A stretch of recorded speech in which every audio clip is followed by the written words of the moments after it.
여러분 안녕하십니까? 여러분 새해 복 많이 받으십시오.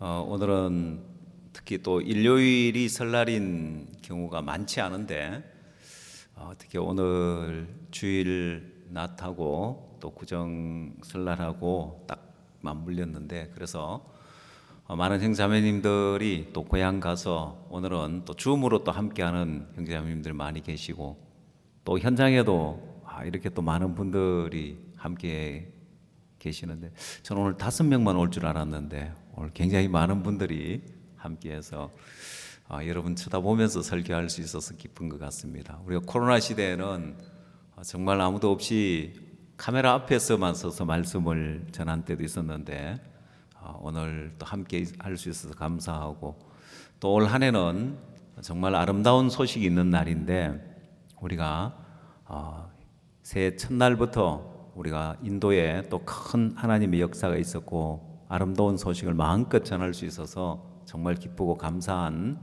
그런 한 해의 출발이었습니다. 또 더 많은 하나님의 은혜와 축복이 올 한 해 기다리고 있을 줄 믿고 새로운 또 희망 가운데 소망 가운데 출발할 수 있어서 감사합니다. 오늘은 성경 마가복음 2장 말씀 읽도록 하겠습니다. 마가복음 2장 1절 말씀부터 제가 읽도록 하겠습니다.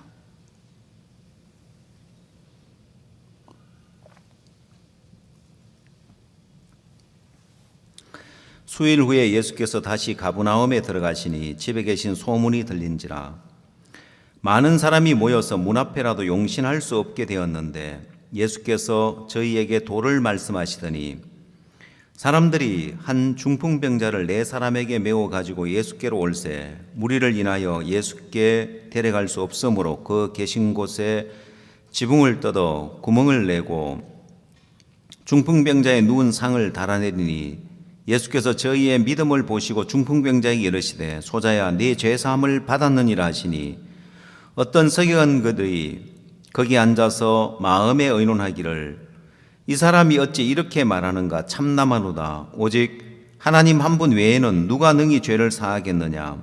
저희가 속으로 이렇게 의논하는 줄을 예수께서 곧 중심에 아시고 이르시되 어찌하여 이것을 마음에 의논하느냐. 중풍병자에게 내 죄사함을 받았느니라 하는 말과 일어나 내 상을 가지고 걸어가라 하는 말이 어느 것이 쉽겠느냐. 그러나 인자가 땅에서 죄를 사하는 권세가 있는 줄을 너희로 알게 하려 하노라 하시고 중풍병자에게 말씀하시되 내가 네게 이르노니 일어나 내 상을 가지고 집으로 가라 하시니 그가 일어나 곧 상을 가지고 모든 사람 앞에서 나가거늘 저희가 다 놀라 영광을 하나님께 돌리며 가로되 우리가 이런 일을 도무지 보지 못하였다 하더라. 12절 말씀까지 읽도록 하겠습니다. 여러분 이 마가복음 2장에 중풍병자를 예수님께 데려왔는데 예수님 앞에 많은 사람이 모여서 문 앞에라도 용신할 수 없어서 이런 상황이 되면은 대부분 사람들이 어떤 생각을 할까요? 여러분도 어디 물건을 사러 가거나 또 아니면 뭘 이렇게 세금을 내러 가거나 사람들이 많이 밀려 있으면 지금 사람들이 너무 많이 밀려 있고 줄을 길게 서 있으니까 다음에 와야 되겠다 이런 생각을 하죠, 그죠? 물러난다 말입니다. 그러면 보통 사람들의 생각이라면은 이렇게 사람들이 많이 모여서 문 앞에라도 용신할 수 없으니까 다음에 와야 되겠다고 생각을 하고 물러날 텐데 이 4사람은 중풍병자를 메고 갔는데 어떻게 하면 이 중풍병자를 예수님 앞에 데려갈까 생각을 하다가 없는 길을 만든 거예요.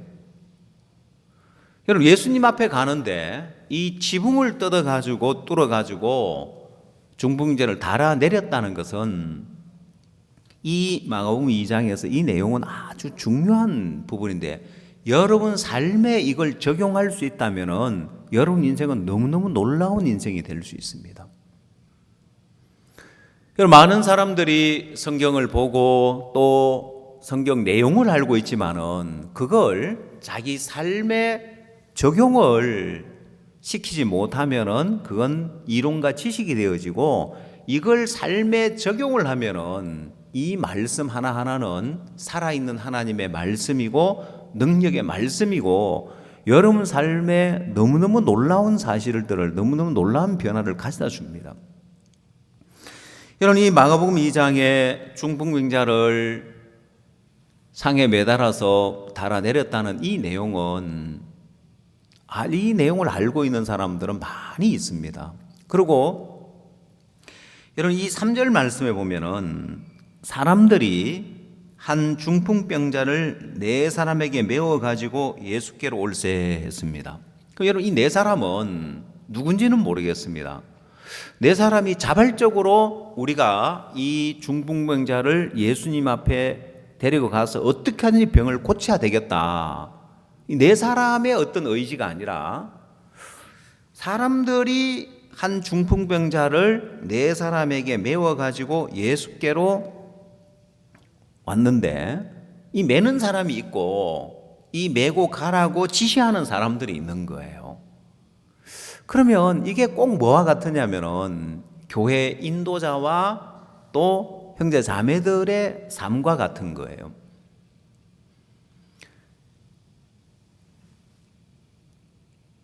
형제 자매님들의 마음에 내가 그걸 원했던 원치 않았던, 교회가 종의 인도를 받아서 그걸 그대로 마음에 받아서 믿음의 발을 내딛고 갈 수 있다면은 그 삶 속에서 놀라운 하나님의 역사를 경험하는데, 사람들은 내가 원하고 내가 마음이 일어나는 일에 대해서는 뭐든지 할 수가 있어요. 내 좋아하고 내가 원하는 거라면은. 그래서 사람들은 흔히, 예를 들어 요즘 청소년들이 내가 뭔가를 갖고 싶다 그러면 그게 돈이 얼마짜리든 얼마를 하든 어떻게 해서든지 그걸 내가 가지고 또 소유하고 싶어 하는 거예요. 그래서 나이가 든 사람들은 물건을 살 때 가성비를 중요하게 여기는 거예요. 이게 이 가격대에 이 정도의 성능이면은 이게 가성비가 좋다 안 좋다. 근데 요즘 청소년들은 가성비보다도 가심비라고 해가지고 내 마음에 드냐 안 드냐, 내 마음에 들면 그게 얼마를 하든 간에 그게 투자하는 걸 아까워하지 않는다는 거예요. 그런 삶을 살다 보니까 사람들은 내 마음에 원하는 것은 수단과 방법을 가리지 않고 내가 얻으려고 하고 하려고 하지만은 내 마음에 원치 않는 것은 아예 발을 내디디려고 하지 않는다는 거예요. 다시 말해서 사단은 사람들의 마음을 신앙을 하기 어려운 쪽으로 마음을 이끌고 가는 거예요. 반대 방향으로 이끌고 가는 거예요. 여러분, 신앙은 내 마음에 원하느냐 원치 않느냐가 중요한 것이 아니라 이 중풍병자를 메고 가는 네 사람처럼, 이게 사람들이 한 중풍병자를 네 사람에게 메워서 예수께로 가는데, 그 무리로 인하여 갈 수 없으니까, 예수님 앞에 갈 수 없으니까 안 되겠다고 물러나는 것이 보통 사람의 마음이에요. 왜? 내가 이 사람을 메고 예수님에 가야 되겠다, 이 사람 병을 고쳐야 되겠다는 강한 그런 의지가 있고 필요성을 느끼는 게 아니었기 때문에 사람들이 시켜서 이 중풍병자를 메고 가는 거예요. 자, 그러니까 우리나라 말에 처삼촌 벌초하듯이 한다. 처의 삼촌이니까 뭐 직계 가족도 아니고 직계 어떤 뭐 부모님의 묘도 아니니까 벌초를 할 때 대충 그냥 벌초했다는 그냥 모양만 내는 거고, 부모님 묘나 할아버지 할머니 묘는 정말 잡초까지 다 뽑아내면서, 이 잡초를 그냥 두면 이게 또 잔디를 다 죽이니까 잡초 뽑아내고 깔끔하게 하는데, 대충 건성으로 하는 걸 처삼촌 벌초하듯이 한다, 그 표현을 그렇게 쓰는데, 이 사람들도 대충 그래 뭐 예수님 앞에 메고 왔는데 문 앞에라도 용신할 수 없는데 어쩔 수 없잖아 하고 물러나는 게 보통 사람의 마음인데, 이들은 길을 찾더라는 거예요. 없는 길을 찾아서 지붕을 뚫어서 중풍병자를 달아내리고, 이 중풍병자가 예수님을 만나서 병고침만 받는 것이 아니라 죄 사함을 얻게 하더라는 거예요. 여러분, 우리가 안 되겠다, 어렵다, 불가능하다, 그래서 물러나기 시작하면 그 삶은 계속해서 물러나야 되는 거예요. 그러면 그런 사람의 인생 자체가 재미가 없어요. 그래서 이런 재미를 못 느끼면, 이런 인생에 이 재미를 못 느끼면 재미가 없으니까 사람들이 재미없게 삶을 못 산단 말입니다. 그래서 뭔가 재미를 추구하는 게 뭐냐면은 육신의 정욕을 쫓아가고 죄악을 쫓아가게 돼 있는 거예요. 이 육체의 정욕을 쫓아가고 죄악의 낙을 누리는 사람 공통적인 게 뭐냐면은 이런 부담을 넘고 어려움을 넘고 길이 없는데 길을 찾고 한계를 넘고 이 삶을 맛보지 못하면은 육체의 쾌락을 쫓아가는 그런 삶을 살게 돼 있습니다. 죄악된 낙을 누리는 삶을 살게 돼 있는 거예요. 박 목사님의 걸어온 길을 보면 박 목사님은 끊임없이 부담을 넘고 어려움을 넘고 한계를 넘고 불가능한 일에 도전하면서 믿음의 삶을 살아오신 거예요.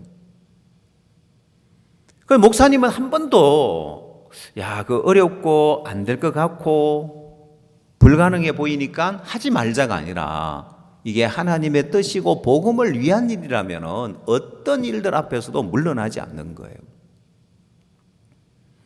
지난 겨울 수양회 때 사역자 모임을 가지면서 목사님이 해주신 말씀이 있는 거예요. 그 말씀이 제 마음에 굉장히 크게 마음의 자리를 잡는 게 정말 목사님 마음에 있는 그 세계를 배우고 나니까 내 삶도 너무 복된데, 목사님은 사역자들을 책망하는 것이 아니라 이 삶을 맛보여주고 싶은 거예요. 많은 사람들이 되면 되고 안 되면 말고 그냥 느긋하고 태만하게 살아간다는 거예요. 그래서 어영부영 살아간다는 거예요. 그러니까 이제 눈치나 볼 수밖에 없고, 그래서 안 되면 되게 만들려고 길을 찾으면 길이 많이 있는데 그 길을 찾지 않고 그냥 되면 되고 안 되면 말고, 이게 나태하고 태만하게 살아가는 삶인데, 그래서 안 될 것처럼 보여도 또 부담스러워도 한두 번 넘고 보면 그 일이 너무너무 재밌는 일이다. 그래서 제가 몇 가지 일들이 떠오르는데, 그렇지, 처음으로 월드캠프를, 우리가 이런 월드캠프를 해외에서도 하자. 그래서 케냐하고 가나하고 월드캠프를 하자고 했을 때 제가 그때 케냐에 선교사로 있었단 말입니다. 그 말을 들을 때 너무 부담스러운 거예요. 해외에서 어떻게 월드캠프를 하나. 여러분, 저는 월드캠프의 IYF의 진행부에서 일을 하면서 그 프로그램과 그 준비하는 거며 모든 게 머릿속에 그냥 다 들어있었기 때문에 감사하다는 생각이 드는 것이 아니라, 케냐에서도 월드캠프를 하거나 감사하다가 아니라 이 많은 일들을 어떻게 케냐에서 하나. 숙소가 있어야 되고 차량이 있어야 되고 그 많은 사람들 또 식사 준비를 해야 되고 엄두가 안 나는 일이었는데, 근데 하나님이 다 준비해 놨는데, 여러분, 행사장이 멀면 이 차량으로 이동하는데 그 차량 이동하는 비용도 많이 드는데, 한국처럼 이 버스를 쉽게 이렇게 빌릴 수 있는 게 아니기 때문에, 아프리카는 관광버스라는 게 없어요. 관광버스 대절이 없어요.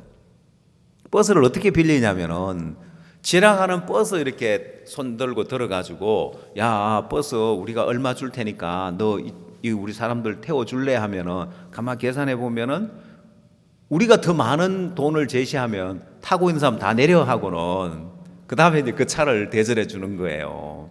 재밌죠? 그래도 아무도 불평 안 해요, 보면은. 그래서 이 버스를 구하는 것도 이게 쉬운 일이 아닌데, 그리고 행사 장소가 있어야 되는데, 너무 감사한 것은 케냐 나이로비 교회에서 큰 길로 나와서 길 건너면은 거기에 모이 스타디움이라 해서 우리 말하면 올림픽 그 뭐 경기장처럼 메인 스타디움하고 뭐 여러 경기장이 있는 것처럼 실내 체육관이 거기 있는 거예요. 그 당시는 동부 아프리카의 유일한 실내 체육관이었는데, 여러분 그게 케냐 나이로비의 시내에 있다는 것만 해도 이건 참 특별한 일인데, 그게 우리 교회에서 걸어서 갈 수 있다는 게 얼마나 감사한 일이에요. 하나님이 그런 행사 장소를 준비해 주시고, 그 다음 또 청소년부와 MOU를 맺어서 같이 일할 수 있도록 해 주시고, 케냐에 폭동이 있고 난 이후에 관광객이 오지 않는데 첫날 개막식을 페스티벌로 하자고 해서 이제 이 케냐에 평화가 왔다는 걸 전 세계에 알리자 모든 준비가 다 돼 있는데, 처음 시작할 때는 엄두가 나지 않았습니다. 그 당시 공사를 하고 있었기 때문에 숙소를 짓는 것도 그때까지 행사 기간까지 맞춰서 2개 층은 지어야 숙소로 사용할 수 있는데, 남자 한 층, 여자 한 사용할 수 있는데, 그걸 숙소를 짓는 것도 그 공사 하나만 해도 버거운데 월드캠프까지 준비하는 것은 정말 더더욱 어려운 일이었지만은 어느 월드캠프보다도 은혜롭고 복되게 모든 것들이 다 맞춰졌습니다. 제가 그런 생각을 한번 해봤어요. 아무리 열심히 공사를 해도 2개 층을 다 완공하지 못하겠는데, 만약에 숙소가 부족해서 사람들은 많이 밀려오는데, 여러분 이제 사람이 다 찼습니다, 숙소가 문제 없습니다, 이제 돌아가야 됩니다 하고 돌려보내면 누구 손해일까 생각을 했어요. 누구 손해예요? 복음 못 듣고 그 사람이 돌아가면 하나님 손해죠. 그래서 하나님이 그렇게 안 하시겠다, 하나님 손해 보시는 분이 아니니까.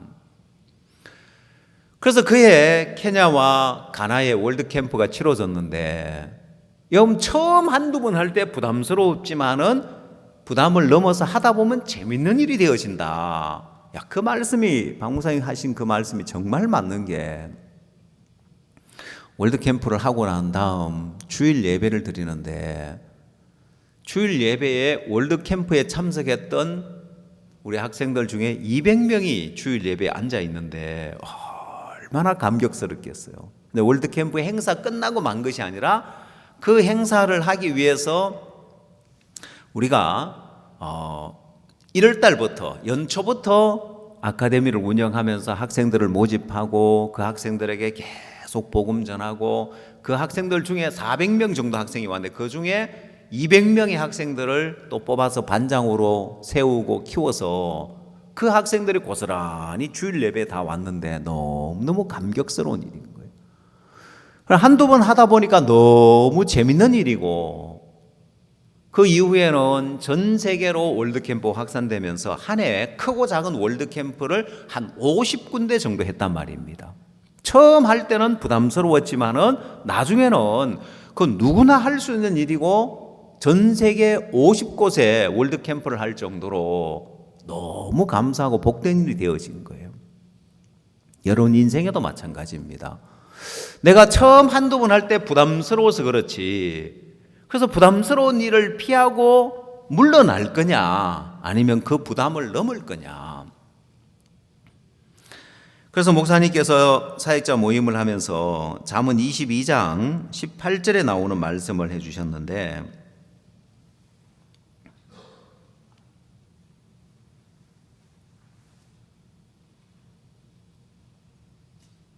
잠언 22장 13절입니다.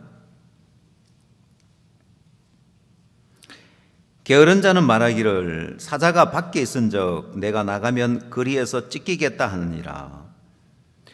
여러분, 게으른 자는 밖에 나가면은 사자가 있으니까 내가 거리에서 찢기겠다, 그러고는 집 안에만 앉아 있는 거예요.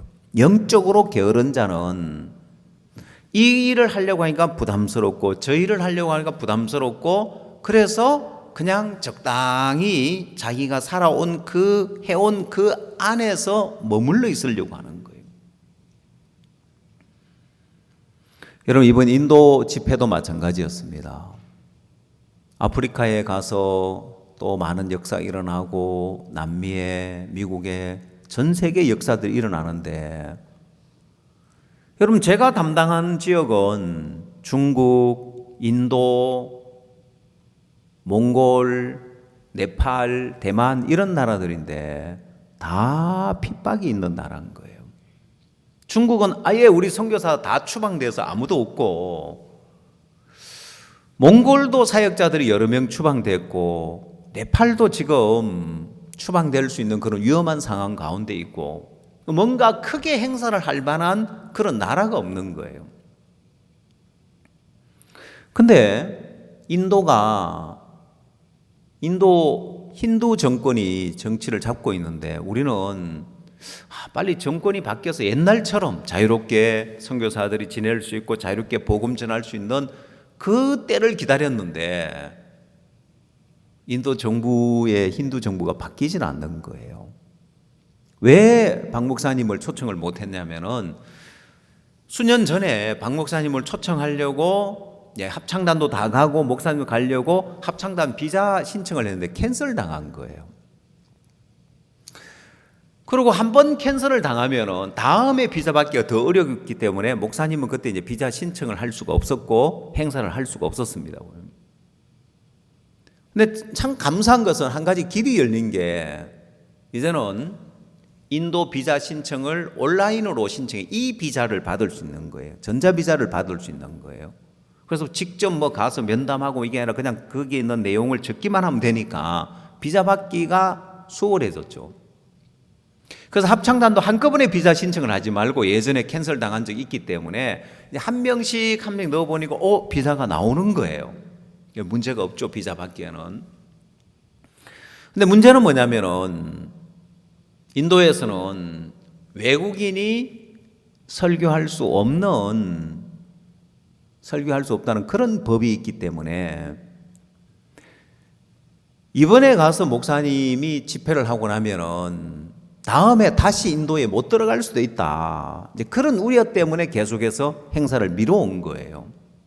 제가 이번에는 인도 선교사님들에게, 목사님 생애에 지금까지 목사님이 안 해보신 일들을 만들어 드리자. 그럼 뭘 만들어 드리면 될까? 주일날 몇만 명 놓아놓고 주일 낮 예배 설교하는 거, 그 다음 스타디움에서 10만 명 이상 사람들을 모아놓고 설교하는 것, 이걸 한번 만들어 보자. 인도 선교사님들이, 그러면 목사님 다음에 못 들어올 수도 있는데요, 우리 이번에 마지막이라 생각하고 준비를 하자. 근데 문제는 뭐냐면은, 그런 행사를 우리가 하고 싶다 해서 할 수 있는 게 아닌 거예요.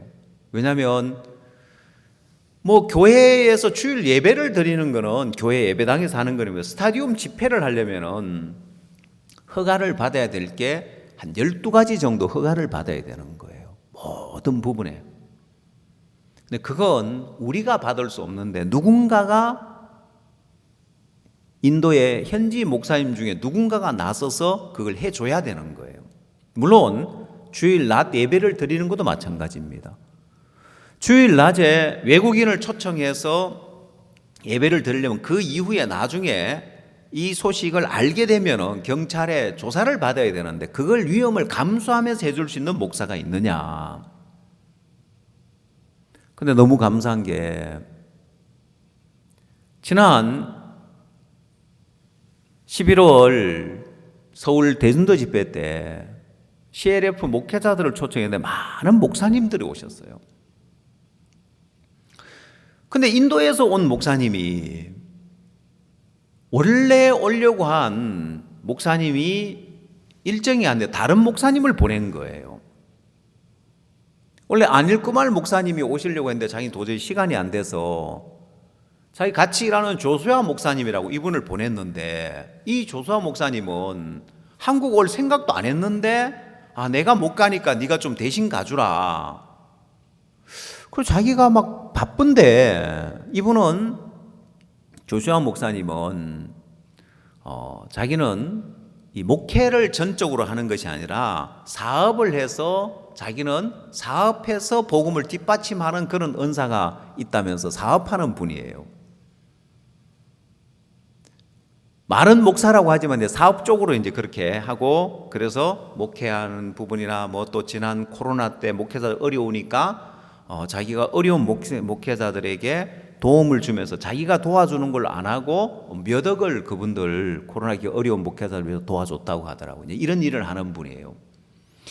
그래서 자기가 하는 사업이 있고 바쁜데 내가 굳이 한국까지 가야 되냐 했는데, 마침 그때 자기 아버지가 오셨는데, 자기 집에 오셨는데 아버지가 뭐라 하냐면, 야, 내가 한국 한번 가보는 게 소원이다 한 거예요. 그래서 아버지가 또 소원이라고 하니까, 그럼 아버지 소원 한번 들어드릴 겸 한국에 온 거예요, 보면은.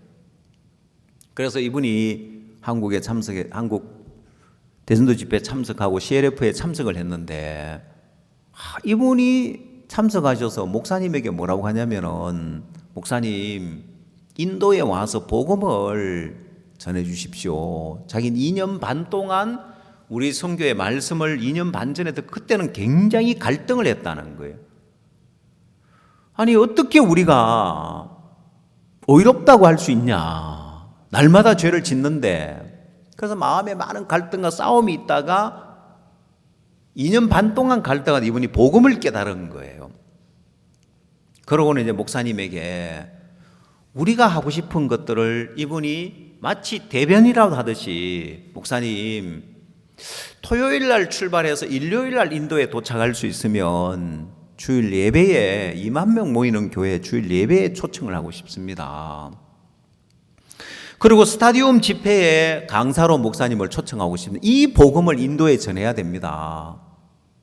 우리가 하고 싶었던 그런 말인데 이분이 그대로 목사님한테 다 이야기를 하고, 목사님께서 제가 가겠습니다.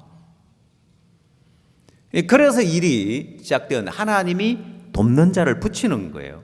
근데 이 목사님 교회에 2만 명 모이는 게 아니기 때문에 2만 명 모이는 교회 목사가 자기 단상을 내어줘야 되는 거예요. 그러면은 나중에 경찰 조사가 나오면은 그 위험을 감수해야 되는데, 그럼 그런 목사가 있느냐?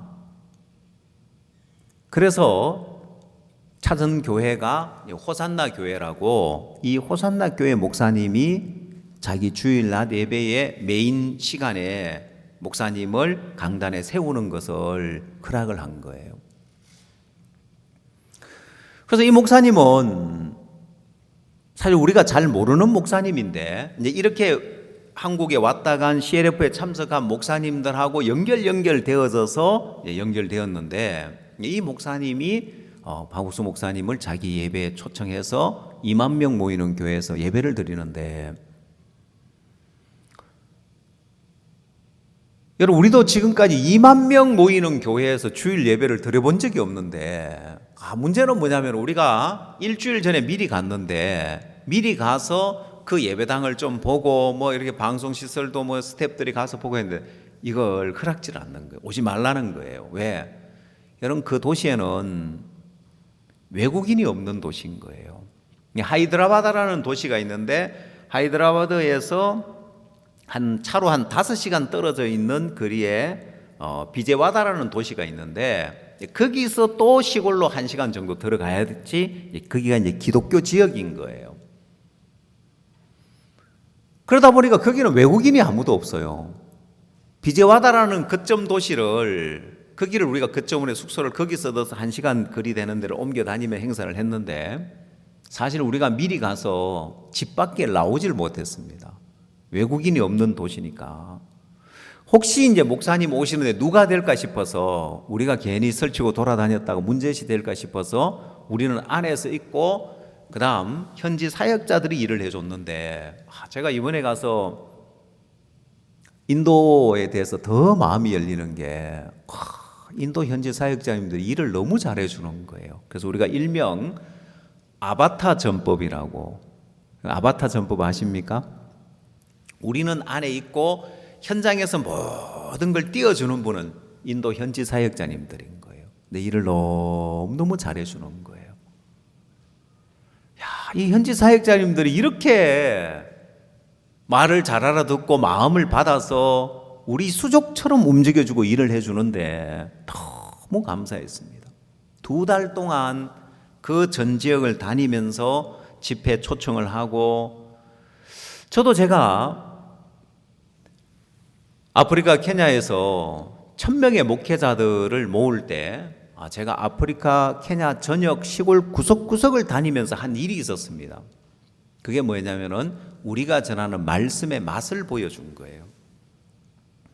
아프리카 목사들의 고민이 뭐냐면은 설교를 잘 못해요. 성경이 안 깨달아지니까. 그래서 제가 일명 성경의 짝을 찾으면 성경이 깨달아진다. 이 말씀의 맛을 보고 어떻게 짝을 찾는지, 어떻게 성경이 풀어지는지. 창세기 4장에 가인과 아벨의 제사에 있어서 왜 하나님이 가인의 제사를 받지 않고 아벨의 제사를 받았는지 짝을 찾으면 명확하게 그 뜻이 보여지는, 사람은 나름대로 해석하고 있는데 짝을 찾으면 그 뜻이 명확하게 보여지고 거기에 영적 의미도 나름대로 부여하면 되는 거잖아요. 짝을 찾으면 영적 의미까지도 다 깨달아진다. 어떤 데는 30명, 50명, 100명 이런 사람들 모아놓고 계속해서 다니면서 목회자 모임을 했습니다.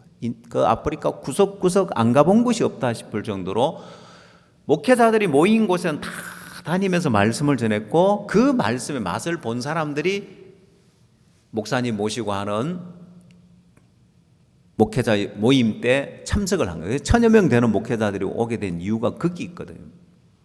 이번에도 감사한 것은 현지 사역자님들이 구석구석 다니면서 집회 초청만 한 것이 아니라 말씀을 전한 거예요. 그래서 제가 굉장히 소망이 된 게 바로 그 부분이었습니다. 그냥 집회 초청하고 초청장 뿌린 것이 아니라 그 교회에 초청받아 가서 말씀을 전했다는 거예요. 그리고 그 이후에도 또 와서 말씀 전해달라고 요청을 받았다는 거예요. 그게 굉장히 소망스러운 일이거든요. 한 번 행사로 끝나는 일이 아니기 때문에. 말씀의 맛을 본 사람들은 우리 행사에 올 수밖에 없으니까. 자, 그래서 2만 명 모이는 교회 주일 예배를 드리는데 이분들이 말씀을 너무 잘 듣는 거예요. 우리 형제자매님들이 말씀 듣는 것보다도 더 말씀을 잘 들어요. 그리고 여러분, 사람들이 전부 다 성경이 있는 거예요. 여러분, 시골에는 인터넷도 잘 안 되기 때문에, 이 지역은 인터넷 잘 안 되는, 이분들이 그냥 말씀 듣고 성경 보는 거, 또 찬양하는 거. 저는 노트 필기하면서 말씀 듣는 사람은 인도 가서 처음 봤습니다.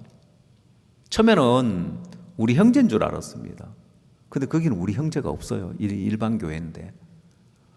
박 목사님 메시지를 전하는데 그 말씀 하나하나 안 놓치지 않고 필기를 하는데, 제가 우리 형제 자매님들에게도 노트 필기하면 굉장히 신앙이 도움이 된다 가르치는데도 안 하는 사람 많잖아요, 보면은.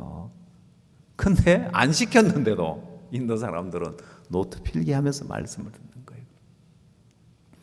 그리고 목사님 복음을 전하는데 100분 동안 말씀을 전하셨어요.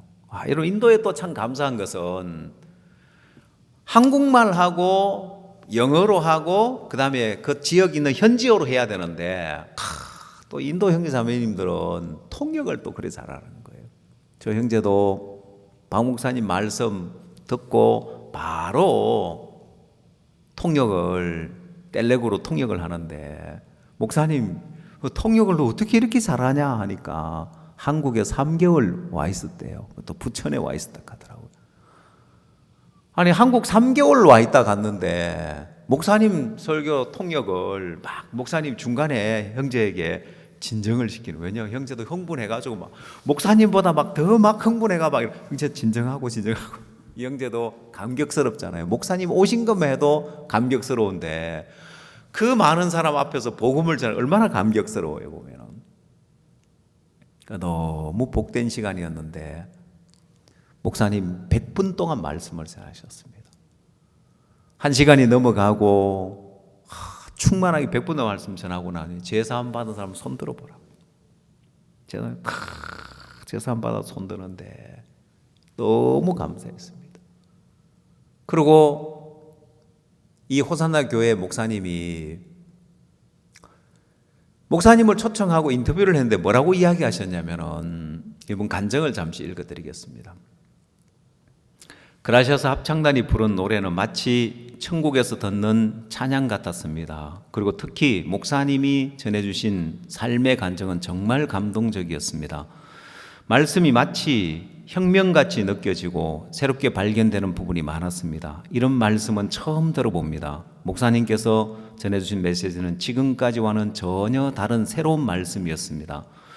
오늘 목사님을 통해 우리에게 참된 구원을 주시고 성령에 이끌리는 삶을 주시려고 하나님이 계획하시고 준비하시고 채우신 이야기를 들었습니다. 저희 성도들도 죄사함의 복음을 받아들인 것이 느껴져서 감사했습니다. 목사님 또 모시고 싶습니다. 존 웨슬리 목사, 호산나 교회.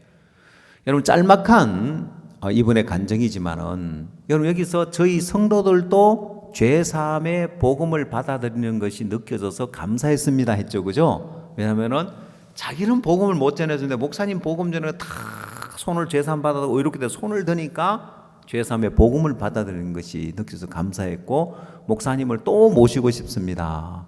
이 또 모시고 싶다는 의미가 자기들이 해마다 수양회를 하는데 20만 명이 모여서 수양회를 하고 연 인원이 100만 명이 된대요. 얼마나 많은 사람이 모이냐면 기차가, 이 사람들 위해 특별 기차가 마련되고 그 기차가 수양회 하는 장소에 서준답니다. 생각해봐요. 20만 명이 모이려면 차로 오는 게 쉽지 않겠죠, 보면은. 제가 그 영상을 잠시 봤는데, 여러분, 20만 명이 그냥 스타디움 행사 하루 하고 마는 것이 아니라 먹고 자고 지내야 되니까 20만 명 밥을 하면 얼마나 많이 해야 될까요? 그래서 밥을 해놓는데 보니까 막 산더미처럼 밥을 해가지고 그 밥을 트럭에 실어가지고, 배식조가 트럭에 실어가지고 차로 가면서 이 배식을 해야 되는 거예요. 그 광경을 한번 보셔야 되는데, 거기에 목사님을 초청하고 싶다는 거예요. 여러분, 감사하죠? 이번엔 스타디움에 모이는 인원이 10만 명이었는데, 근데 참 목사님이 뭐라고 하시냐면, 야, 인도 이 집회 너무 좋다. 우리가 한 교회 한 3일 동안 이런 집회를 했으면 좋겠다. 목사님 한 번 말씀 전하기 너무 아쉬운 거예요. 근데 생각해 보니까 이들이 하는 수양회에 목사님을 강사로 초청하면 3일 동안 말씀 전할 수 있는 거예요. 그 인원이 몇 명이라고요? 20만 명 모이는 수양회. 제 마음에, 야, 목사님 생애 지금까지 안 해보신 일들을 해드리자. 우리 인도 사역자들 같이 그렇게 마음을 모아서 일을 하는데, 야, 또 20만 명이 모이는 수양회에 목사님 강사로 초청해서 말씀을 전하는 그 일들을, 이분들 수양회가 언젠지 또 확인은 해봐야 되겠지만 또 목사님을 초청할 수 있겠는 거예요.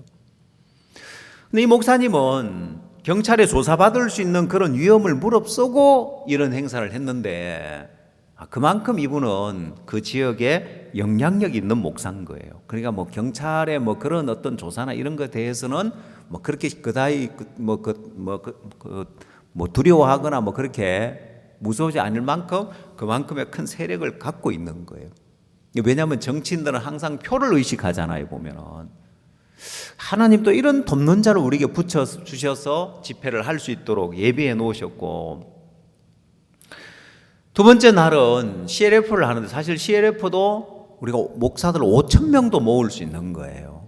근데 메인 행사가 17일 날 스타디움의 행사인데, 외부 행사를 했다가 혹시라도 이제 그게 경찰 조사가 들어가면 메인 행사를 취소시키거나 못하게 하면은 지장을 받을 수 있으니까 예배당 안에서 CLF를 할 수 있는 그런 소규모로 사실은 축소했습니다. 우리가 큰 장소를 빌려서 하면은 목회자들 뭐 5천 명, 좀 더 홍보하면 10,000명도 모을 수 있는데, 우리가 메인 행사에 어떤 그런 지장을 줄 수 있으니까 한 교회 안에서 할 수 있는 소규모로 1,000명 정도 모일 수 있는 장소를 알아봤는데, 사람들이 얼마나 많이 오는지 여러분, 인도는 이 이제 장소를 보면 무릎이 그냥 의자에 닿을 정도로 이렇게 붙어 있는데 저렇게 좁게 앞에 사람이 지나다닐 수 없도록 의자를 차곡차곡 붙여서 앉혔는데도 다 못 들어가는 거예요. 밑에 주차장에 스크린을 설치해 가지고 말씀을 듣는 한 1600명 가량 목회자들이 왔습니다. 근데 이 모임에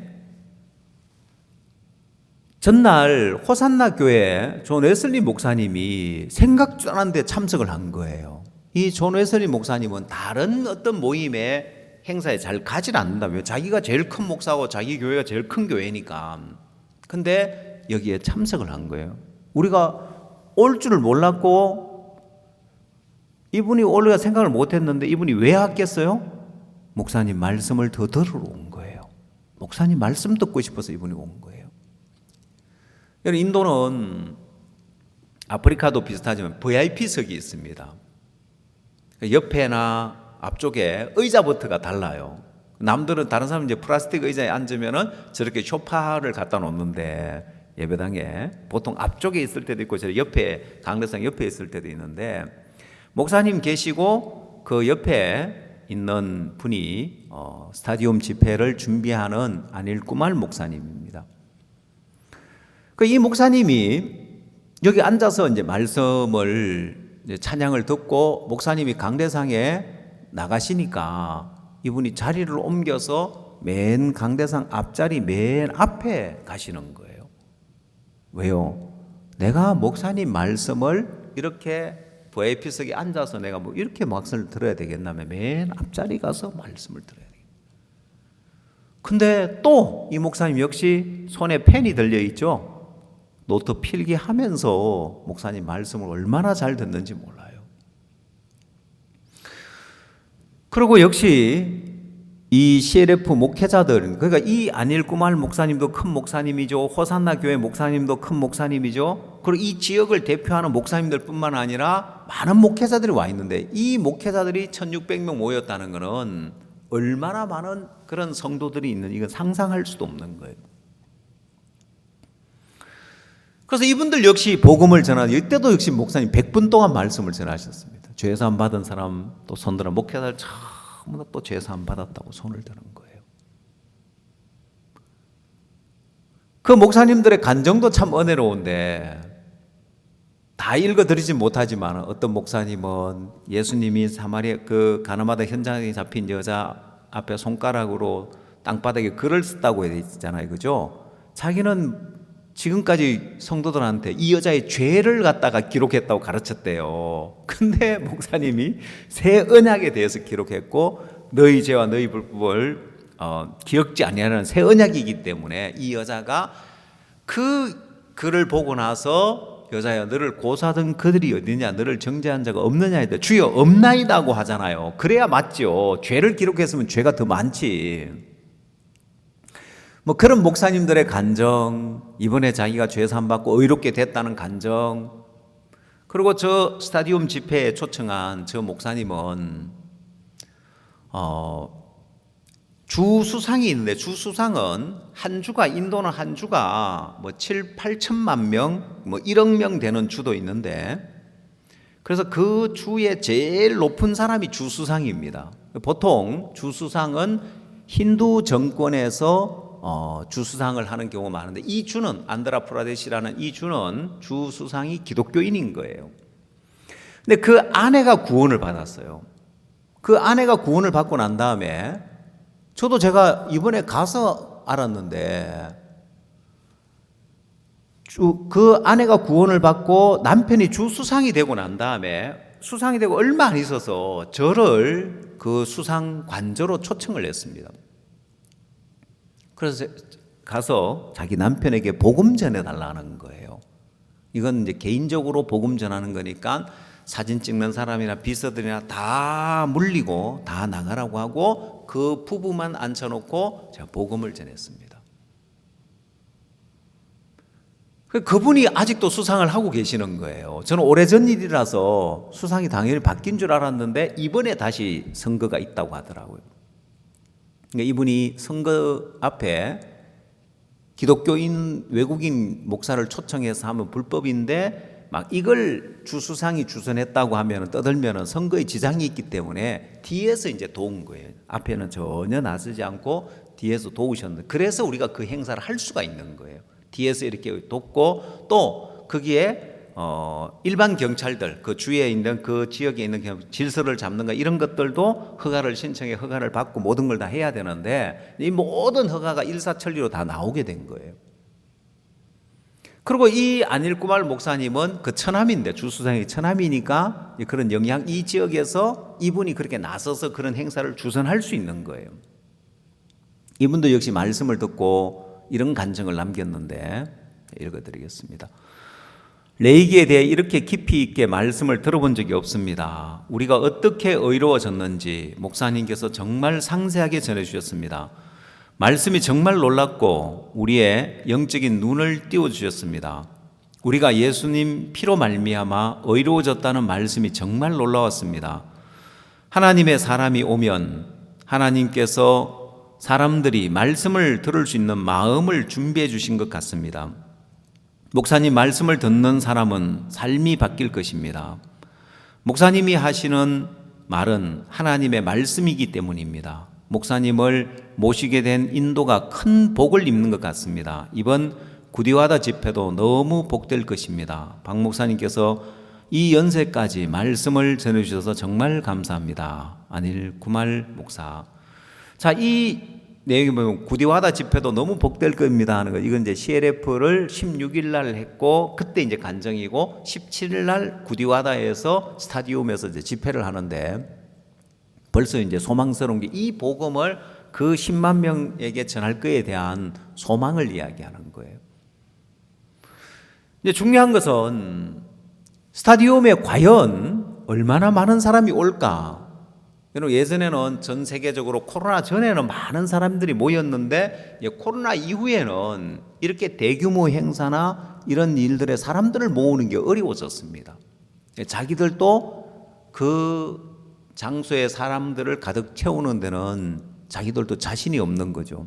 근데 감사한 것은 우리 현지 사역자들, 또 인도 선교사들이 온 마음으로 준비하고, 또 인도 형제자매들도 목사님을 모신다니까 온 마음으로 헌금하면서 그 현지 사역자들이 2달 동안 그 전 지역을 다니면서 사용되어지는 교통비나 그다음 먹고 자고 지내는 부분이나 칸타타를 하기 위해서 거기에 준비된 동원이 한 60명 가량 됩니다. 그들이 또 연습하고 지내는 거나 무대 세트를 만드는 거나 이 모든 부분에 인도 형제자매님들이 마음으로 헌금하고 물질을 모았는데, 물론 이제 저희 또 한국에 좀 돕기도 했지만은 온 마음으로 이제 준비를 하는데 너무 감사했습니다. 목사님 한번 모시니까 인도 교회가 팍 성장하는 거예요. 그래서 사람들이 제일 많이 모이는 시간이 8시에서 8시 30분 돼야 많이 모인대요. 그리고 밤늦게까지 집회하는 건 아무 문제 안 된대요. 그래서 우리가 칸타타 이 공연은 사람들 오기를 기다리는 시간인데, 여러분, 이 시골에 인터넷이 이 데이터 비용이 들고 인터넷을 사용하는 게 흔치 않기 때문에 볼거리가 없는 거죠. 이 칸타타 공연이 큰 볼거리인 거예요. 그래서 정말 많은 사람들이 모여드는데, 처음 시작할 때는 사람들이 조금씩 차는데, 야, 이렇게 차가지고 언제 다 차나 싶었는데, 나중에는 정말 개미떼처럼 사람들이 몰려와서 스타디움에 사람들 차는 게 눈에 보일 정도로 금방 차는 겁니다. 사실 저희들이 이 행사를 할 때, 여러분, 여기 10만 명 모이는 이 장소에 이 앞쪽에는 의자를 놓습니다. 그리고 뒤에는 평바닥입니다. 거기에 카펫을 깔고 바닥에 여기 보면은 이건 스탠드에 있는 이제 앉는 자리고, 여기는 이 안에 들어오는 저 철망이 펜스가 쳐져 있는데 구역을 나눠 가지고 뭐 목회자들이나 목회자 가족들 그다음에 이렇게 나눠 가지고 왔는데, 이 조명도요 아무것도 없는 그냥 여기에 모든 걸 다 설치를 해야 되는. 저희들은 엄두가 안 나는데, 야, 인도는 큰 행사를 많이 해봐서 그런지 너무 잘하는 거예요. 무대를 만드는 거며, 이렇게 구역을 나누는 거며, 전기 조명 설치며, LED 또 전광판 설치며, 큰 나라는 큰 나라대로 이런 행사를 많이 해봐 놓으니까 우리가 갔을 때는 허벌판처럼 보이는 이 땅에 어떻게 이런 준비를 하나, 우리가 준비하려면 굉장히 어려울 텐데 준비를 너무 잘하는 거예요. 말씀을 듣는 것도 너무 말씀을 잘 듣는 거예요. 어디 가나 인도 사람들이 말씀을 잘 듣는데 정말 제가 이 경청의 자세에 대해서 최고의 경청이 공감적 경청이라 했는데 공감적 경청을 너무 잘하는 거예요. 말씀에 반응하고 말씀 따라 읽으라니까 따라 읽고, 여러분 저 많은 사람들이 한 목소리로 똑같이 말씀을 읽는 게 쉽지 않잖아요, 그죠? 근데 목사님이 이분들에게 죄사함의 확신을 주려고 보라 세상 죄를 지고는 하나님의 어린 양이로다, 이 말씀을 전체가 똑같이 읽도록 시키는데 여러분 그걸 따라서 하는 거예요. 몇 번이고 따라서 하는 거예요. 그래서 빨리 쭉 읽으면 못하는, 끊어서 따라 읽도록 하는데 여러분 10만 명이 이게 떼창을 하는 것도 아니고, 이걸 뭐라고 해야 됩니까? 떼창이 아니고 이거는 낭독, 성경 낭독 그대로 따라하는 거예요.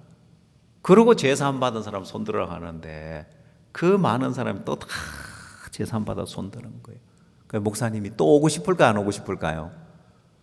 또 오고 싶죠. 매년 이 집회를 하자. 내가 한 3일 한 교회에서 이 집회 하고 싶다. 말씀을 너무 잘 들으니까요. 그래서 사실 이 집회를 하고 난 다음 우리는 또 바로 빠져나와야 되는데 10만 명이 왔는데 빠져나올 때 되면 또 교통 혼잡이 또 있을 거 아니에요. 그래서 사실 그라시아스 합창단이 4곡을 찬양하기로 했는데 텔레곡으로 2곡 찬양하고 영어로 된 건 끝나고 하자. 그러니까 사람들이 그대로 앉아 있는데 우리가 빠져나오는데 정말 사람들은 아직 아무도 안 나오고, 이 공연 본다 아무도 안 나오고 있으니까, 그래서 바로 또 한 1시간 10분 정도 떨어진 숙소로 바로 올 수 있었고, 그 다음에 첫 비행기로, 그 도시는 작은 도시니까 빨리 큰 도시로 하이드라바드 첫 비행기로 이제 나오는데, 여러분 비행기를 타러 갔는데 비행기 타는 그 국내선이니까 이미그레이션을 통과하는 건 아니에요. 비행기 타는 게이트 앞에 있는데 웬 경찰이 저분 목사님 아니냐고 묻는 거예요. 제가 순간 굉장히 긴장이 됐습니다. 이 외국인이 설교하면 안 되기 때문에 그 지역의 뭐 경찰은 문제가 아니라 주정부에서 이거 문제를 삼으면 문제가 될 수 있는데 제가 저보고 묻는 거예요. 또 해필이면. 그래가지고 왜 묻냐고 제가. 근데 이분이 뭐냐면 내가 어제 저녁에 그 구디아다 스타디움 집회에 참석했다는 거예요. 그래서 저 목사님한테 인사하고 기도받고 싶다면서. 아니 우리가 저녁에 밤에 손살같이 빠져나와가지고 1시간 이상 걸리는 그 도시로 빠져나와가 아침 첫 비행기로 우리는 지금 하이드라바드로 뜨려고 나왔는데 이분은 벌써 출근해가지고 거기에 지금 공항에 출근해가 있는 거예요. 말씀 들었다면서 내가 어제 집회 참석해서. 여러분 감사하지요, 그죠? 그래서 목사님한테 저는 참 순간 긴장을 했다. 그리고 왜 묻냐고 제가 한 이유가 이거 뭔가 또 중앙경찰에 들어가서 뭔가 지금 통제하려고 하는 것이 깜짝 놀랐는데 너무 감사해서 목사님 앞으로 모시고 가서 인사하고 목사님 기도해주고 너무 복되었습니다. 제 마음에 이제 이 집회를 다 하고 나서 한마디로 표현을 하라면은 이 에베소서 성경에 나오는 말씀 한 구절 보겠습니다. 이 말씀이 떠올랐는데 에베소서 3장 20절 말씀입니다.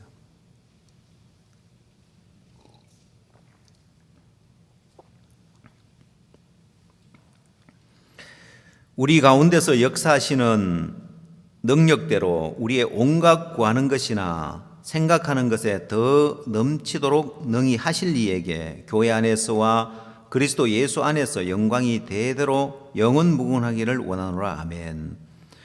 정말 이 말씀대로 우리의 온갖 구하는 것이나 생각하는 것에, 이 구절 띄워주십시오. 20절.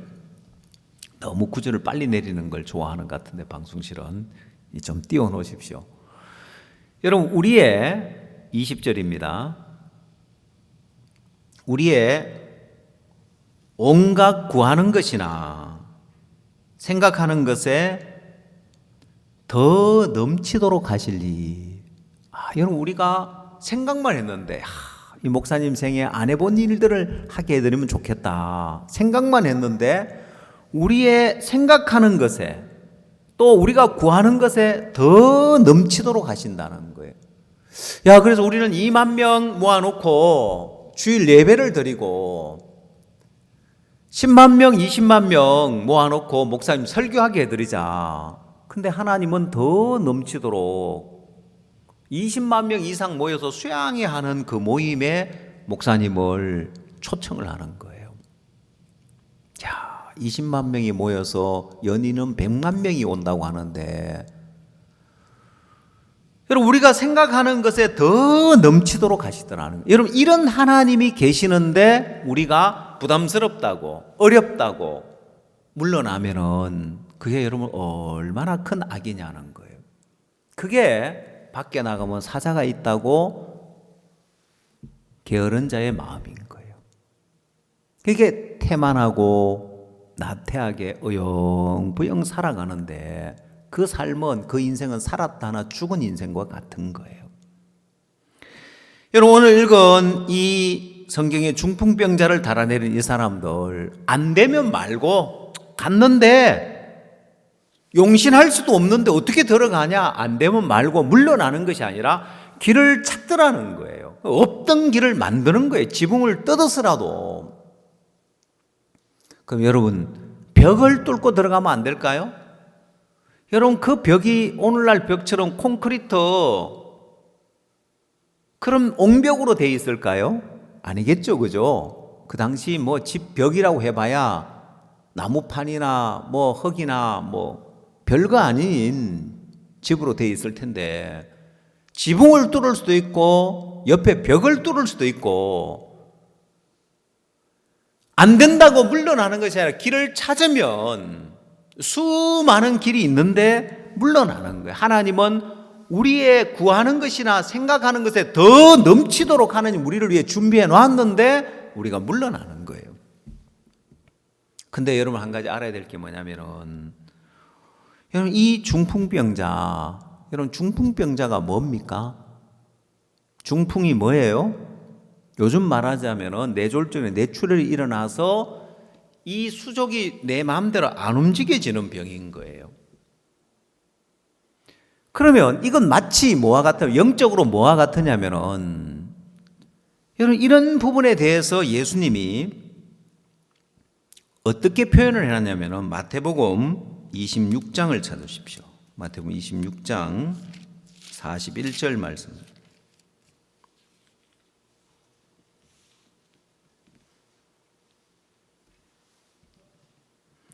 마태복음 26장 41절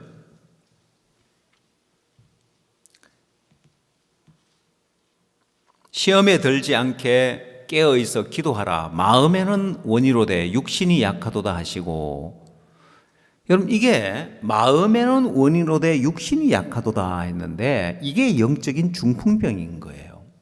마음은 원인데 그렇게 하고 싶은데 육신이 약하니까 안 되는 거예요. 보면은 마음은 뻔한데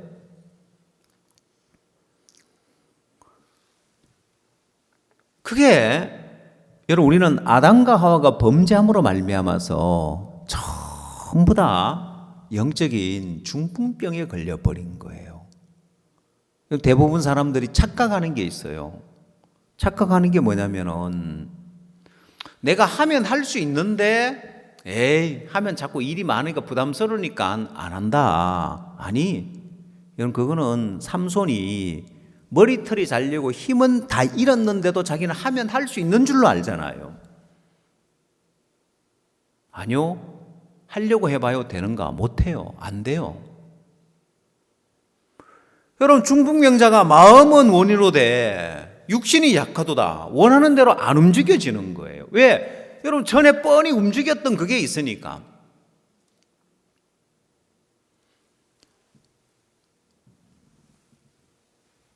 여러분 이 뇌졸중이 온 사람들, 뇌경색이 온 사람들, 뇌출혈은 심한 경우고 뇌경색은 좀 약한 그런 중풍병이라 할 수 있는데 그래서 살짝 내경색이 온 사람들은 자기가 생각은 뻔한데 몸이 마음대로 잘 옛날처럼 잘 안 움직여지는 거예요. 그렇다고 막 병색이 있고 막 한쪽 다리를 절고 이러진 않아도 어떤 형제가 족구를 하는데 내경색이 온 형제인데 이 형제는 옛날엔 족구를 잘하는 형제였는데 생각은 뻔한 거예요. 근데 다리 덜면 공은 밑으로 지나가 버리고 마음은 원인데 안 되는 거예요. 원래대로 안 되는 거예요. 근데 문제는 뭐냐면은 자기 부족함을 못 느끼는 거예요. 안 되는데도 하면 될 거라고 생각을 하고 그 자리에 계속 서서 팀에 방해가 되는 거예요. 아유, 내가 부족하구나. 내가 잘 안 되니까 아유, 우리 팀에 이게 방해가 되니까 경기에 방해 빠져줘야 되겠다. 이런 생각하는 게 아니고 계속 하려고 하는 거예요. 왜? 머리로는 뻔하니까. 다른 사람은 하나도 재미없는데 그 사람 때문에 자기는 안 시켜준다고 그 자리에 그 자리에 있으면 있을수록 재미가 없어지고 경기가 안 되는데도 그걸 못 느끼는 거예요. 그만큼 이제 인지력이 떨어지는데 사단이 그렇게 만드는 거예요. 사람들로 하여금 내가 하면 할 수 있다고 착각하게 만드는 거예요. 아니요, 아담과 하와가 범죄함으로 말미암아 우리는 전부 다 마음은 온유로되 육신이 약하도다 안 된단 말입니다. 여기 예수님 제자들을 향하여서도 예수님이 마음은 온유되 육신이 약하다는 안 되는 거예요. 원하는 대로. 여러분, 이 부분을 좀 더 자세하게 설명해 놓은 것이 로마서 7장입니다. 로마서 7장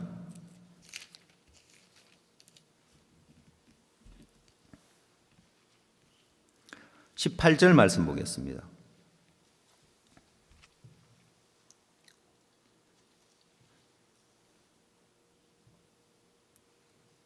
내 속 곧 내 육신에 선한 것이 거하지 아니하는 줄을 아노니 원함은 내게 있으나 선을 행하는 것은 없노라. 내가 원하는 바 선은 하지 아니하고 도리어 원치 않는 바 악은 행하는도다. 만일 내가 원치 않은 그것을 하면 이를 행하는 자가 내가 아니오 내 속에 가는 죄니라. 자, 마음은 원이로되 육신이 약하도다는 것을 로마서에서는 굉장히 자세하게 설명을 하고 있는데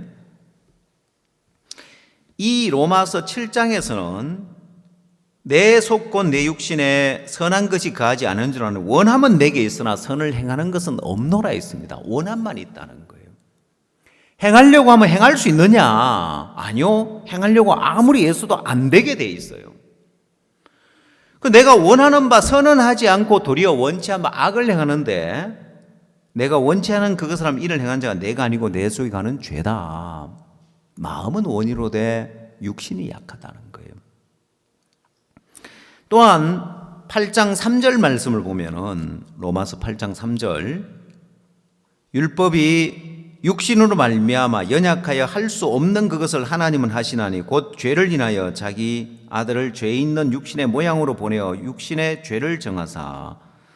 자, 율법이 육신으로 말미암아 연약하여 할 수 없는 그것을 하나님이 하신다고 했는데 이 율법이 연약하다는 이야기입니다. 왜? 율법 자체는 참 좋은데 이 연약한 육신을 끌어줄 수는 없는 거예요. 이 연약한 육신 때문에 율법이 약해져 버리는 거예요.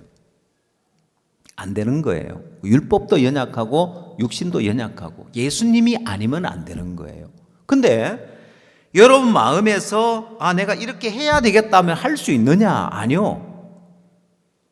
우리가 알아야 될 것은 우리가 원한다고 해서 되는 것이 아니라 우리는 아담과 하와 이후에 전부 다 영적 중풍병자가 돼요. 유일하게 가능한 게 뭐냐면은 자, 예수님이 이 중풍병자에게 일어나 네 상을 들고 걸어가라고 하셨는데 이 중풍에 죄 사함을 주시고 그 다음 일어나서 네 상을 들고 걸어가라고 했습니다. 그러면 우리가 영적 중풍병자에 벗어나는 길은 죄 사함을 받는 길이고 그 다음 예수님 말씀을 의지해서 이 자리를 들고 걸어가고 상을 들고 걸어가는 겁니다. 원함으로 되는 게 아니에요.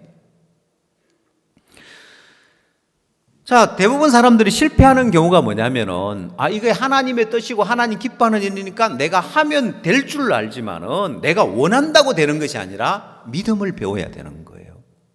그래서 믿음을 배우지 못하는 사람은 일하는 게 두려운 거예요. 부담스러운 거예요. 왜? 내가 해야 되니까. 또 내가 하다가 안 되면 내가 욕먹으니까. 아니요. 이번 인도 집회를 준비하면서 항상 그래요. 결정적인 순간에 그 스타디움 집회는 사람들이 많이 안 오면 어떡하나. 다들 그런 염려를 하는 거예요. 제가 사역자들, 우리 선교사님들 모아놓고 나는 지금까지 일들을 해오면서 할 수 있는 일, 안전하게 할 수 있는 일을 하면은 하나님을 찾을 필요가 없지만은 우리가 불가능한 일 앞에서 하나님만 바랄 수밖에 없고 하나님을 의지할 수밖에 없는 상황에 들어가면은 항상 하나님이 도우신다. 그래서 스타디움 집회에 사람들을 초청해 이 방법 저 방법을 좀 더 쓰면 어떡하냐. 아니, 우리 인간적인 방법 쓰지 말고 하나님만 의지하자. 이 집회에 10만 명 모인다 우리가 이야기를 했는데 10,000명이 오든 20,000명이 오든 그래서 부끄러움을 당하더라도 우리 하나님만 의지하자. 망할 마음 가지고 일을 해야 된다고. 잘 될 마음을 갖고 일을 하는 게 아니고 망할 마음 갖고 부끄러움 당할 마음 갖고, 그렇지 않으면 우리는 자꾸 인간적인 방법과 수단으로 흘러가는 거예요. 이런 일만 이루면 되는 것이 아니라 무슨 하나님을 얻을 수 있겠느냐는 거예요. 무슨 간정을 얻을 수 있겠느냐는 거예요. 우리 일을 이루는 게 목적이 아니고 믿음의 발을 내딛고 나가면, 우리로서 어찌할 수 없는 형편에 들어가면 반드시 하나님이 나타나게 돼 있어요. 많은 사람들이 안 될 것 같으니까 인간적인 방법을 쓰거나 물러나려고 하는데 아니요. 우리가 하나님만 의지하고 발을 내딛고 나가면 반드시 하나님이 살아 역사하십니다. 그래서 오히려 망할 것 같은 마음을 가져야 되는데, 명절 때 고향 내려가는 것도 마찬가지입니다. 여러분, 명절 때 고향을 내려가려면 저는 고향이 울산이니까 열차표가 있어야 돼요. KTX 열차표가 있어야 되는데, 여러분 열차표를 미리 예매를 안 해놓으면 다 매진이지 표가 나오겠어요 보면은? 근데 이것도요, 망할 마음 가지면 표가 나와요. 끝까지 버티면 표가 나와요 보면은. 미리 들어가서 가야 되는데 이게 일주일 전에도 안 나오고 뭐 5일 전에도 안 나오고 4일 전에 3일 전에 안 나오는데 이 명절 다가오면은 취소되는 표가 나와요 보면은. 그래서 저도 표를 끊어서 KTX로 편하게 가게 되는데, 이렇게 사람들이 이렇게까지는 안 한단 말입니다. 미리 예매하고 안 되면 다른 방법을 찾지. 표 끊는 것도 재밌어요 보면. 끝까지 버텨봐요 나와요 보면은. 우리가 망할 마음 가지면 일이 다 되게 돼 있습니다. 근데 우리가 안 망하려고 하니까, 어려움 안 당하려고, 부끄러움 안 당하려고 하니까 미리 자꾸 물러나는 거예요. 그래서 여러분, 이건 믿음 없는 사람은 안 될 것 같으면 아예 시작을 안 하는 거예요. 물러나는 거예요. 밖에 나가면 사자가 있다고. 그건 능력 부족이에요. 일을 안 하는 게 아니고 이 영적으로 일하는 법을 터득하지 못하는 무능한 거예요 보면은요. 사람들은 자기는 할 수 있는데 괜히 일 벌리면은 뭐 또 안 되면 내 책임이니, 그 자체가 벌써 무능한 거예요. 게으른 거예요. 아니요.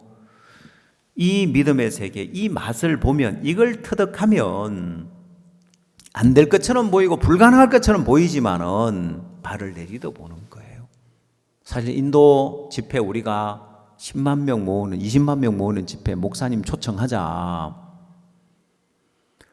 여러분, 그 부분에 가능성 있는 조건은 하나도 없었습니다. 믿음의 발을 내딛고 가니까 돕는 자도 붙이고, 이렇게 발을 내딛고 나니까 호산나 교회 목사님이 우리 수양회 하는데 그때 목사님 또 초청하고 싶다. 또 길이 열려지는 거예요. 일을 해보면 너무 재밌고, 근데 그 마지막 날 저녁에 밤늦게 우리가 모여서 내일이면 17일 날 체육관 집회인데 16일 날 사람들이 많이 올 거에 대한 장담을 못 하는 거예요. 그 제가 사역자들 다 모아놓고 우리 망할 마음 갖고 일어납시다. 인간적인 방법 쓰지 말고 성경에도 보면 항상 죽으면 죽으리다, 이러면 이러리다, 망할 마음 갖고 일을 하지 않느냐. 부끄러움 당하더라도. 그래서 제가 그랬으면 인도 사역자님들에게 여러분 부끄러우면 내가 부끄러움 당하지요. 인도 총 책임자로서 목사님 모시고 왔는데 뭐 10만 명, 20만 명 모인다 했는데 10,000명밖에 안 왔다. 부끄러움 당하면 부끄러움 당하고 망할 마음 갖고 일을 합시다. 그 여러분 우리 사역자들 전부 다 행사 끝나 간증이 충만한 게 우리로서 어찌할 수 없는 상황 속에 들어가면 살아계신 하나님의 능력이 나타납니다. 망하는 것이 아니라 많은 사람들이 이제 내 능력으로 할 수 있는 범위 안에서 일을 하고 내 능력 밖의 일에 발을 내딛지 않는 게 뭐냐면은 망하면 어떡하나, 안 되면 어떡하나, 부끄러움 당하면 어떡하나, 욕먹으면 어떡하나. 아니 그 마음 갖지 않으면은 절대 하나님 역사를 경험하지 못합니다. 문둥이 네 사람도 마찬가지죠. 어떻게 사마리아 성을 구원하는 그 아름다운 소식을 전하는 자들이 되었느냐. 이들 망할 마음 가졌습니다. 죽이면 죽을 따름이다. 망할 마음 갖고 아람진을 향해 갔지. 자기들이 가면은 삶을 보장해주고 뭘 보장해준다 해서 간 게 아닙니다. 보면 여러분 그렇게 일을 할 줄 모르는 게 무능한 거예요. 난 할 수 있는데, 아니 중풍병이에요. 머리로는 뻔한데 실제 그런 삶을 살지 못하는 건 무능한 삶이고 게으른 삶이에요. 믿음 안에서 이 삶을 터득하는 것이 바로 인생의 참된 그런 행복을 누릴 수 있는 조건이고 하나님의 도구로 쓰임받을 수 있으면 가장 행복한 삶을 살 수 있는 거예요. 여러분 언제까지 영적 중풍병자로 마음은 뻔한데 아무것도 못하고 무능하게 살아갈 겁니까? 나 언제든지 할 수 있어. 아니에요. 공부하는 것도 그래요. 공부도 뭐 내가 언제든지 노력하면 하면 될 줄 알지만은 공부도 기초가 안 돼 있으면은 한다고 되는 게 아니에요. 그럼 공부 못하고 무능한 거예요. 그거는요. 영적으로 중풍병에 걸리는 사람들이 내가 하면 할 수 있다고 생각을 합니다. 내가 교회 일 하면 할 수 있고 뭐 내가 교회를 마음 쏟아서 하면 하고 하지 뭐. 아니요. 천만에요. 영적 중풍병자예요. 무능하게 살아갈 거냐 아니면 내가 이 영적인 중풍병에서 벗어나서 주님이 네 상을 들고 걸어가라고 한 것처럼 믿음의 발을 내딛고 가면서 하나님 역사와 능력을 경험하는 이 삶이 우리 인생의 진정한 삶의 가치를 부여하는 거 가장 복된 인생을 사는 것입니다. 이 삶을 터득한 사람이 있고 터득하지 못한 사람이 있는 거예요. 터득하지 못한 사람은 무능하고 태만하고 어영부영 살면서 마음은 거만한 거예요. 이제 하면 할 수 있다고 생각을 하는 거예요. 아니요. 영적 중풍병에 걸려서 그렇게 평생을 살 거냐 아니면 거기서 벗어나서 부담을 넘고 한계를 넘어서 하나님 일하는 걸 경험하면서 우리의 온갖 구하는 것이나 생각하는 것에 더 넘치도록 하시는 하나님을 경험하면서 하나님께 영광 돌리는 충만한 삶을 살 것이냐. 하나님 오늘 우리에게 네 자리를 들고 일어나 걸어가라고 하십니다. 네 상을 들고 일어나 걸어가라. 네가 누워있는 그 자리에서 믿음의 발을 내딛고 한번 가보라는 거예요. 그럼 반드시 하나님 도우시고 하나님 능력으로 역사하는 삶을 경험하게 될 거라고 믿습니다. 기도하시겠습니다.